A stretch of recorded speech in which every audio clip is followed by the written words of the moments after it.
Vamos iniciar a nossa aula agora falando sobre as funções first follow, são os conjuntos first follow. Quando eu vou construir uma tabela de análise preditiva, eu preciso desses conjuntos. Então, para efetuar essa construção, eu preciso definir esses conjuntos partindo de uma cadeia qualquer, alfa, de símbolos gramaticais, uma sentença qualquer.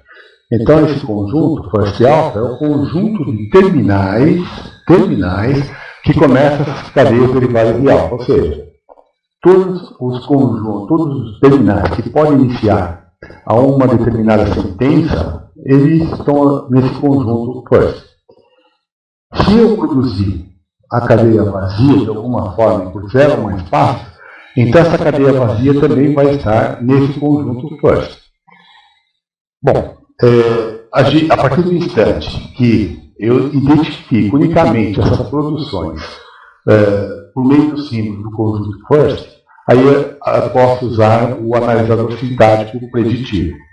Para isso, eu vou construir a tabela. Então, vejamos como se determina o conjunto first.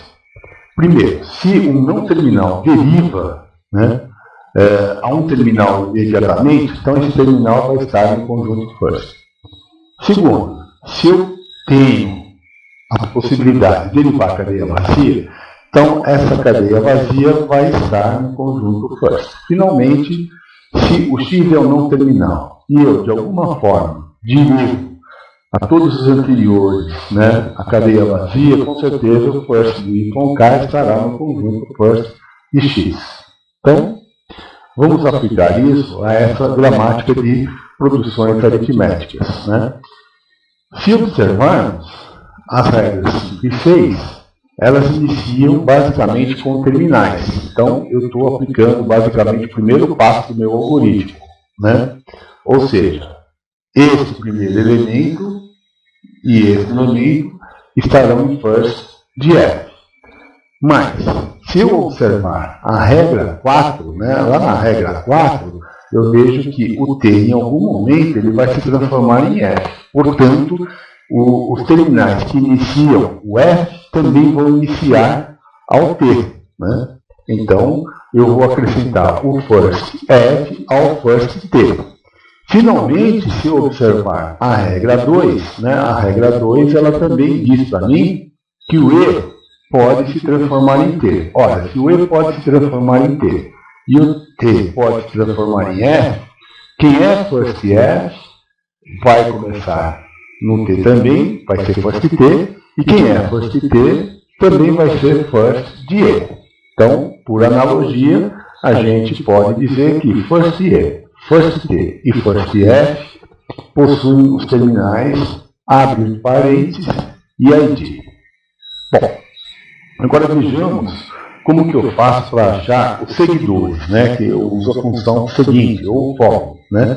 Ou seja, se A é um não terminal, follow de A é o conjunto de terminais que podem aparecer imediatamente à direita desse não terminal que está aqui em alguma forma sentencial. Um segundo passo seria observado que aqui é um terminal que segue ao não terminal A. Então, esse cara que está aqui, o Azinho, vai estar em polo de A. Os símbolos pertencentes a esse polo podem ser usados como sincronização quando eu tiver que fazer uma recuperação de erros. Isso a gente vai ver numa outra videoaula. Para determinar esse conjunto, primeiro eu inicio com o primeiro símbolo, o símbolo que inicia a minha gramática, o iniciador da minha gramática, eu já inicio com o cifrão. Por quê? Porque é ele quem vai dizer quando um determinado fonte acabou ou quando a pilha estará vazia. Em seguida, eu observo essa regra.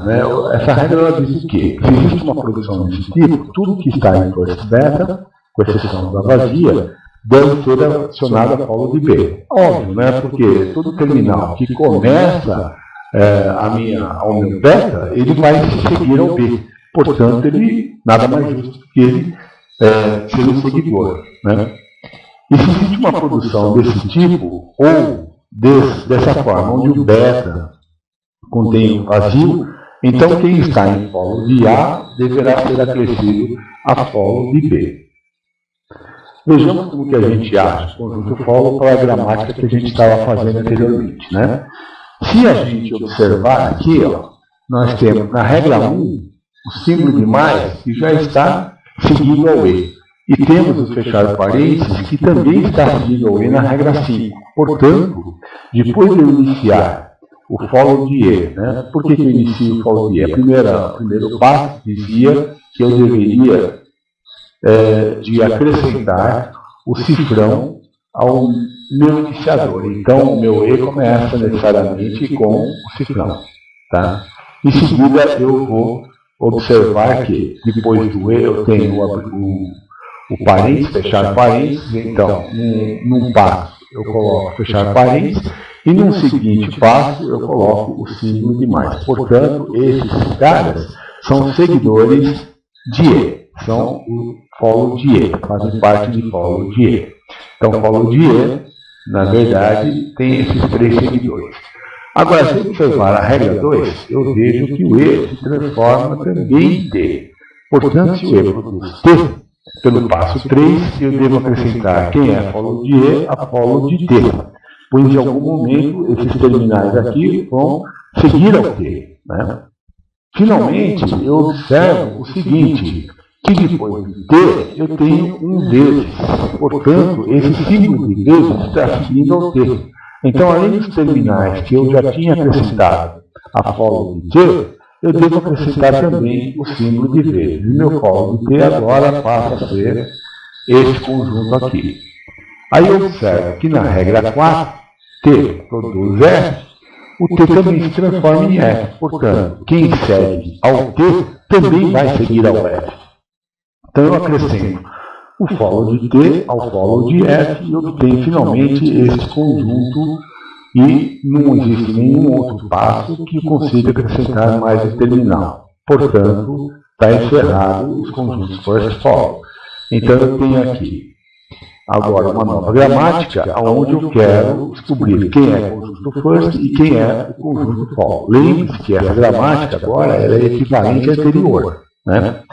Então, o first T e first F é o mesmo. Né? Repare que são as formas sentenciais. Para F, depois eu observo que o T pode começar com F. Portanto, quem é first F também será first T. E quem é first T também vai ser first E. Tá? Por esta regra aqui. Mas, o first linha é o símbolo de mais e o vazio. E o first linha é o vezes e o vazio. Como que eu faço agora para o follow? Bom, iniciando pelo follow de E, a gente não deve esquecer nunca que a gente sempre começa com o cifrão.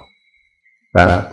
E aí eu observo que essa regra também, o fechar parênteses, segue ao E. Portanto, ele vem aqui.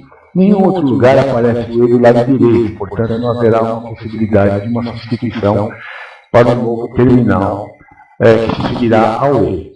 O que eu observo é que o E deve ser acrescido ao follow, né? E E deve ser acrescido ao follow de E', porque não tem ninguém aqui.